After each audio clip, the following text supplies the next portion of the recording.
जी बिस्मिल्लाहिर्रहमानिर्रहीम। हम chapter number 17 के शार्ट क्वेश्चन कर रहे हैं। अभी तक हमने इसके पहले 6 शार्ट क्वेश्चन कर लिए। नेक्स्ट हम जो है उसका 7th शार्ट क्वेश्चन करने जा रहे हैं। 7th शार्ट क्वेश्चन है distinguish between the intrinsic and extrinsic semiconductor. हमने सबसे पहले इंट्रिंसिक एंड एक्सट्रिंसिक सेमीकंडक्टर को डिस्कस करना है। How would you obtain N type and P type material from pure silicon. हम किस तरह से प्योर सिलिकॉन से जो है वो एन टाइप और पी टाइप मटेरियल को ले सकते हैं, illustrated by the schematic diagram. और साथ हमने स्कीमेटिक डायग्राम से भी इसको एक्सप्लेन करना है। सबसे पहले इंट्रिंसिक सेमीकंडक्टर क्या होते हैं। ये प्योर जो है वो सेमीकंडक्टर को हम इंट्रिंसिक सेमीकंडक्टर कहते हैं, जिसके अंदर सिर्फ और सिर्फ जो है वो सिलिकॉन के ही एटम पाए जाएँ या सिर्फ और सिर्फ जर्मेनियम के ही एटम्स पाए जाएँ। इनको जो है वो प्योर या इंट्रिंसिक सेमीकंडक्टर का हम नाम देते हैं। ये यहाँ पे देख सकते हैं कि इस पूरे सॉलिड के अंदर जो है सिर्फ और सिर्फ हमारे पास सिलिकॉन्स के एटम ही हैं। ये प्योर जो है वो हमारे पास मटेरियल है, प्योर सिलिकॉन है, सिर्फ सिलिकॉन पाए जाते हैं। तो इसको हम जो है वो हम नाम देते हैं crystal structure of intrinsic semiconductors का। ये हमारे पास ऐसे मटेरियल जिसके अंदर सिर्फ और सिर्फ एक ही तरह के एटम्स पाए जाए, इनको हम जो इंट्रिंसिक या प्योर सेमीकंडक्टर का नाम देते हैं। नेक्स्ट हम यहाँ पे जो है इसकी लिखा हुआ है the semiconductor in extremely pure form is called extrinsic semiconductor. न इसकी एग्जांपल अगर देखी जाए silicon and germanium are the best example of intrinsic semiconductor. Next हम डिस्कस करने जा रहे हैं एक्सट्रिंसिक सेमीकंडक्टर क्या होते हैं। Extrinsic impure form of a semiconductor material is called extrinsic semiconductor. ये हमारे पास इम्प्योर फॉर्म मतलब प्योर नहीं होती, इसके अंदर जो है वो एक से ज़्यादा किस्म के जो है वो एटम और मॉलिक्यूल पाए जाते हैं। एक्सट्रिंसिक सेमीकंडक्टर की 2 टाइप्स हैं, एक एन टाइप और पी टाइप है। इसमें एन टाइप को सबसे पहले देख लेते हैं। एन टाइप ऐसे सेमीकंडक्टर मटेरियल होते हैं जिसमें सारे सिलिकॉन के एटम ऐसे, इसके अंदर अगर हम इम्प्योरिटी ऐड कर दें, वो इम्प्योरिटी कौन सी है, पेंटावेलेंट इम्प्योरिटी अगर हम इसमें ऐड करते हैं। पेंटावेलेंट जो है इसके बाहर वाले शेल में 5 इलेक्ट्रॉन होते हैं, 4 जो है एक्सटर्नल जो इसके आउटसाइडर जो सिलिकॉन के 4 एटम उनके साथ बॉन्ड बना लेते हैं, 1 इलेक्ट्रॉन यहाँ पे फ्री इलेक्ट्रॉन आ जाता है। तो हमें यहाँ पे सिलिकॉन के अंदर एक इम्प्योरिटी ऐड करने से, पेंटावेलेंट इम्प्योरिटी ऐड करने से एक इलेक्ट्रॉन यहाँ पे फ्री इलेक्ट्रॉन आ जाता है। और इस फ्री इलेक्ट्रॉन की वजह से ये फ्री इलेक्ट्रॉन होगा तो यहाँ पे इसकी कनेक्टिविटी जो है वो बढ़ जाएगी। ऐसे मटेरियल को जो है वो हम एन टाइप मटेरियल का नाम देते हैं। इम्प्योरिटी ऐड करने से हमारे पास इंट्रिंसिक से ये किस में कन्वर्ट हो गया, एक्सट्रिंसिक सेमीकंडक्टर में। नेक्स्ट दूसरी टाइप पी टाइप सेमीकंडक्टर है। पी टाइप सेमीकंडक्टर में क्या होता है, इसमें अगर हम जो है वो ट्राईवेलेंट की इम्प्योरिटी ऐड करते हैं। ट्राईवेलेंट में हमारे पास एल्यूमिनियम जो है वो ट्राईवेलेंट आता है, जिसके बार बार शेल में 3 इलेक्ट्रॉन होते हैं। एक इस सिलिकॉन के साथ बॉन्ड बन गया इलेक्ट्रॉन से, एक इसके साथ बन गया, एक इसके साथ। एक जो है वो आप देख सकते हैं सिलिकॉन यहाँ पे मौजूद है, लेकिन इसके साथ यहाँ पे एक इलेक्ट्रॉन एल्यूमिनियम के साथ नहीं है, तो ये एक होल बच जाएगा। होल यहाँ पे बचने का मतलब क्या है कि हम अगर बाहर से हल्का सा भी पोटेंशियल दें तो इलेक्ट्रॉन यहाँ पे आएंगे, इसको एक यहाँ पे इलेक्ट्रॉन के लिए एक स्पेस बच गई, मतलब इलेक्ट्रॉन की यहाँ पे कमी है, स्पेस बच गई, इसको होल का नाम देते हैं। तो तब भी इसकी जो है वो पेंटावेलेंट या ट्राईवेलेंट इम्प्योरिटी ऐड करने से इसकी कनेक्टिविटी जो है बढ़ जाती है, इसको हम पी टाइप सेमीकंडक्टर का नाम देते हैं। ये हमारे पास था क्वेश्चन नंबर 7। नेक्स्ट हम क्वेश्चन नंबर 8 को डिस्कस करने जा रहे हैं। Discuss the mechanism of electrical conduction by holes and electron in a pure semiconductor elements. Pure semiconductor elements के अंदर जो है वो इलेक्ट्रिकल कंडक्शन जो है वो किस वजह से होती है, इलेक्ट्रॉन एंड होल पेयर की वजह से होती है। इसको हमने यहाँ पे डिस्कस करना है। मतलब हमने जो प्योर सेमीकंडक्टर है उसके अंदर जो है वो हल्का सा जो करंट फ्लो करता है वो due two electron and hole pair की वजह से फ्लो करता है, उसका मैकेनिज्म यहाँ पे हमने स्टडी करना है।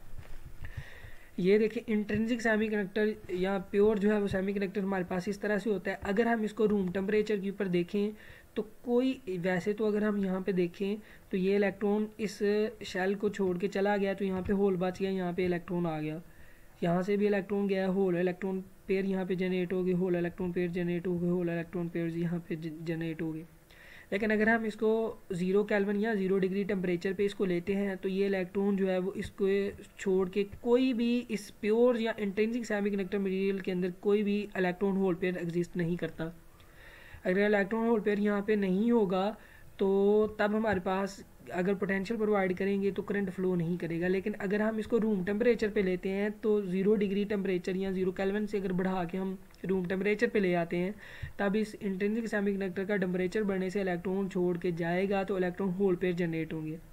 अगर इसको रूम टेम्परेचर के ऊपर इस इलेक्ट्रॉन होल पेयर को हम एक्सटर्नल किसी पोटेंशियल के साथ बैटरी के साथ कनेक्ट कर देते हैं तो ये इसका पॉजिटिव पोलैरिटी है बैटरी की, और इस साइड पे जो है वो इसकी नेगेटिव पोलैरिटी है। पॉजिटिव पोलैरिटी क्या करेगी, यहाँ पे मौजूद जो है वो इलेक्ट्रॉन को अपनी तरफ अट्रैक्ट करेगी, तो इलेक्ट्रॉन इस साइड पे आ जाएंगे, और यहाँ पे मौजूद जो नेगेटिव पोलैरिटी है बैटरी की साइड है, ये यहाँ पे मौजूद होल को अट्रैक्ट करेगी। तो इस तरह से इसके एक्सटर्नल शेल में जो है इस तरह से करंट फ्लो होना शुरू हो जाएगा। और किसी भी इंट्रिंसिक जो है हमारे पास सेमीकंडक्टर है या प्योर सेमीकंडक्टर, उसके अंदर यहाँ पे टेम्परेचर थोड़ा सा ज़्यादा होने की वजह से ये जो इलेक्ट्रॉन होल पे जनरेट होते हैं, इसी वजह से यहाँ पे करंट जो है वो फ्लो करता है। ये सारा स्कीमेटिक जो है वो इलेक्ट्रॉन होल पेयर की वजह से जो करंट फ्लो करता है वो सारा जो है वो यहाँ पे मैकेनिज्म है। नेक्स्ट हम क्वेश्चन नंबर 9 करने जा रहे हैं। What is the right a note on a superconductor. Super conductor क्या होते हैं? सुपर कंडक्टर को सबसे पहले एक साइंटिस्ट था 1911 के अंदर सुपर कंडक्टर को डिस्कवर किया। इसने देखा कि अगर हम किसी मटेरियल को, सुपर कंडक्टर सबसे पहले क्या होते हैं ये देख लेते हैं। सुपर कंडक्टर हमारे पास ऐसे मटेरियल होते हैं जिनका हम टेम्परेचर को, अगर कंडक्टर मटेरियल ऐसे होते हैं जिनका टेम्परेचर बढ़ाएं तो कंडक्टिविटी कम होती है, टेम्परेचर कम करें कनेक्टिविटी कम होती जाती है। अगर हम उनका टेम्परेचर कम करते जाएं एक वक्त आएगा कि उनकी कंडक्टिविटी में बहुत ज़्यादा इजाफा हो जाएगा, उनकी रेजिस्टेंस जो है वो बहुत ज़ीरो हो जाएगी। ऐसे मटेरियल को उस वक्त उस टेम्परेचर के ऊपर जो मटेरियल होगा उसको सुपर कंडक्टर का नाम दें। सुपर कंडक्टर ऐसे मटेरियल होते हैं जो किसी नॉर्मल लो टेम्परेचर के ऊपर अपने अंदर से सारी रेजिस्टेंस को रिमूव कर देते हैं, उसकी रेजिस्टिविटी ज़ीरो हो जाती है। उस वक्त वो फुली तौर पे कंडक्टर होता है, उसके अंदर से इलेक्ट्रॉन को फ्लो करने में किसी किस्म की हिंड्रेंस या रुकावट नहीं होती है। ऐसे कंडक्टर को हम सुपर कंडक्टर का नाम देते हैं। और सबसे पहले कमार्लिंग ओर्नस जो एक साइंटिस्ट था 1911 के अंदर जो है इसने सुपर कंडक्टर को डिस्कवर किया। सुपर कंडक्टर जो है वो कैसे मटेरियल होते हैं? The material whose resistivity approaches to zero below a certain temperature is called superconductor. Superconductor ऐसे मटेरियल होते हैं जिसका 0 डिग्री से टेम्परेचर को अगर हम टेम्परेचर को लो करते जाएं तो उसकी resistivity approaches to zero fully तौर पे ज़ीरो तो नहीं होती, लेकिन ऑलमोस्ट जो है वो ज़ीरो को अप्रोच करना शुरू कर देती है। उस वक्त मटेरियल को सुपर कंडक्टर का हम नाम देते हैं। सुपर कंडक्टर जो है जिस टेम्परेचर के ऊपर सुपर कंडक्टर बन जाता है उस टेम्परेचर को क्रिटिकल टेम्परेचर कहते हैं। This low value temperature is called a critical temperature. उसके बाद है mercury become a super conductor at reduce below a 4.2 kelvin. Mercury एक ऐसा मटेरियल है जिसको हम 4.2 केल्विन से लो टेम्परेचर दें तो तब वो सुपर कंडक्टर बनता है। उसके अलावा हमारे पास एग्जांपल है एल्यूमिनियम जो है, इसका क्रिटिकल टेम्परेचर क्या है 1.18 केल्विन। एन टिन को कहते हैं, और टिन का जो क्रिटिकल टेम्परेचर है 3.72 केल्विन है, और लेड का जो क्रिटिकल टेम्परेचर है 7.2 केल्विन है। उसके बाद some important working of a superconductor. Superconductor को बहुत ज़्यादा एक्स्ट्रा ऑर्डनरी जो है वो एप्लीकेशन के लिए इसको यूज़ कर सकते हैं। मैग्नेटिक रेजोनेंस इमेजिंग जिसको MRI कहते हैं, ये मेडिकल फील्ड के अंदर जो है वो MRI एक टर्म है जो कि मेडिकल फील्ड के अंदर यूज़ होती है। तो MRI के लिए हम जो है सुपर कंडक्टर को यूज़ कर सकते हैं। मैग्नेटिक लेविटेशन ट्रेन के लिए हम यूज़ करते हैं, जिस हम ट्रेन को कहते हैं ये जो है बिजली से चलने वाली ट्रेन्स हैं, उनके अंदर जो है वो हम उनको मैग्नेटिक लेविटेशन ट्रेन का नाम देते हैं। इनके अंदर जो है वो हम सुपर कंडक्टर को यूज़ कर सकते हैं। बाद जगह पे हमें जो है वो पावरफुल एंड स्मॉल मोटर जिसका साइज़ बहुत कम हो और वो बहुत ज़्यादा पावर हो, जिसका पावर जो है वर्किंग कैपेबिलिटी बहुत ज़्यादा हो, उन मोटर्स को हम जो है पावरफुल एंड स्मॉल मोटर का नाम देते हैं। वहाँ पे हम सुपर कंडक्टर को यूज़ कर सकते हैं। और फास्ट कंप्यूटर चिप के अंदर भी हम जो है वो इसको यूज़ कर सकते हैं। ऐसे कंप्यूटर जिसकी प्रोसेसर बहुत अच्छा जो है वो काम करता है, जिसका मतलब कंप्यूटर बहुत अच्छा काम करे, अगर हम कमांड दें तो वो फट से जो है वो उस पर अमल करना शुरू कर दिया। ऐसे कंप्यूटर को फास्ट कंप्यूटर कहते हैं। तो फास्ट कंप्यूटर के अंदर जो लगी हुई चिप्स हैं उनके अंदर जो है वो सुपर कंडक्टर को हम यूज़ कर सकते हैं। नेक्स्ट हम क्वेश्चन नंबर 17.10 करने जा रहे हैं। What is the meant by para, dia and ferromagnetic material, gives example for each. हर एक को हमने डिस्कस करना है और साथ इनकी एग्जांपल भी हमने बतानी है। पैरामैग्नेटिक मटेरियल क्या होता है? पैरामैग्नेटिक मटेरियल ऐसे मटेरियल्स होते हैं जिनके अंदर ऑर्बिटल एंड स्पिन मोशन जो है वो एक दूसरे के मैग्नेटिक फील्ड को सपोर्ट करते हैं और वो just like a tiny magnet के तौर पे बिहेव करते हैं। ऐसे मटेरियल को जो है पैरामैग्नेटिक सबस्टेंस का हम नाम देते हैं। हमने पढ़ा था कि जो एक छोटा सा एटम होता है उसको टाइनी मैग्नेट कैसे बनता है, अगर उसके अंदर मौजूद इलेक्ट्रॉन जो है वो दो तरह की मोशन होती है, एक स्पिन मोशन होती है, एक ऑर्बिटल मोशन होती है। उसकी स्पिन मोशन की वजह से जो प्रोड्यूस होने वाला मैग्नेटिक फील्ड है और उसकी ऑर्बिटल मोशन से जो प्रोड्यूस होने वाला मैग्नेटिक फील्ड है, दोनों अगर एक दूसरे में एड अप हो जाते हैं, एक दूसरे को सपोर्ट करते हैं, तो देन वो टाइनी मैग्नेट बन जाता है। और उस टाइनी मैग्नेट की वजह से जो मटेरियल बनता है, ऐसे मटेरियल को जो है वो मतलब टाइनी मैग्नेट अगर एटम मिलते जाते हैं तो हर एक एटम जो है टाइनी मैग्नेट है, तो तब वो पैरा मैग्नेटिक मटीरियल बन जाता है। इसकी एग्जाम्पल है एलुमिनियम है, प्लाटिनियम है, मैंगनीज वगैरह है। डायमैग्नेटिक मटेरियल क्या होते हैं? डायमैग्नेटिक मटेरियल के अंदर ऐसे मटेरियल है जिसमें स्पिन मोशन और ऑर्बिटल मोशन की वजह से जो प्रोड्यूस होने वाला मैग्नेटिक फील्ड है वो एक दूसरे को सपोर्ट नहीं करता है, एक दूसरे को कैंसल आउट कर देता है और उसके अंदर किसी किस्म का मैग्नेटिक बिहेवियर जो है वो नहीं आता। ऐसे मटेरियल को डायमैग्नेटिक सब्सटेंस या मटेरियल का नाम देते हैं, जिसके अंदर कॉपर है, बिस्मथ है, एंटीमनी है, वाटर्स के एटम्स वगैरह शामिल है। फेरोमैग्नेटिक मटेरियल क्या होते हैं? ये ऐसे मटेरियल होते हैं जिसके अंदर जो है वो ऑर्बिटल और स्पिन मोशन की वजह से प्रोड्यूस होने वाला मैग्नेटिक फील्ड एक दूसरे को सपोर्ट करता है और एड अप होकर एक स्ट्रांग जो है वो मैग्नेटिक फील्ड जो है वो दे देते हैं। ऐसे मटेरियल को फेरोमैग्नेटिक मटेरियल का हम नाम देते हैं। फेरोमैग्नेटिक मटेरियल के अंदर आयरन है, कॉपर वगैरह जो है वो आ जाता है। नेक्स्ट हम जो है वो देखने जा रहे हैं हिस्टैरिसीस जो है वो लूप क्या होता है। What is the meant bye hysteresis losses, how it is use in the construction of a transistor.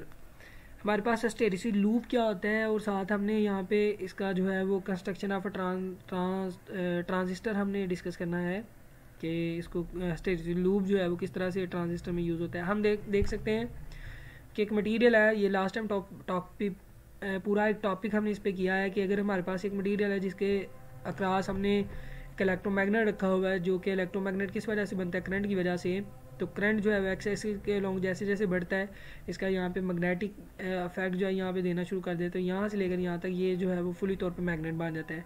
Current को रिड्यूस करते हैं तो तब वो यहाँ से यहाँ पे आ जाता है। मज़ीद करंट को रिवर्स में लेके जाते हैं तो ये यहाँ पे पहुँच जाता है। मज़ीद अपोजिट लेके जाते हैं तो यहाँ पे सेकंड जो है सैचुरेशन पॉइंट पे आ जाता है। मज़ीद करंट को अपोजिट डायरेक्शन में लेके जाते हैं, मतलब ज़ीरो की तरफ अप्रोच करवाते हैं, तब ये इस तरह का दोबारा जो है इस पाथ को फॉलो करता है। तो हमारे पास ये एक लूप बन जाता है। बाद ऐसे मटेरियल होते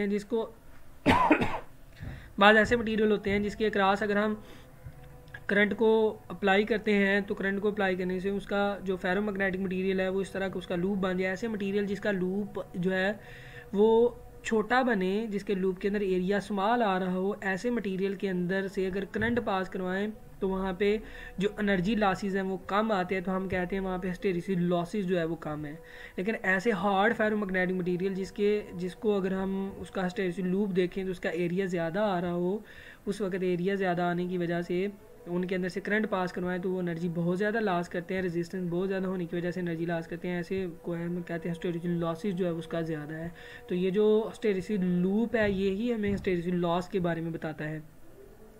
उसके बाद कंस्ट्रक्शन ऑफ अ ट्रांजिस्टर जो होता है इसको किस तरह से हम जो है कंस्ट्रक्ट कर सकते हैं। ऐसे मटेरियल जिसका हिस्टैरिसीस लॉस जो है या जिसका हिस्टैरिसीस लूप का एरिया कम है उसको हम अगर ट्रांजिस्टर के अंदर यूज़ करते हैं तो तब ही हमारे पास जो है वो बेटर काम करता है।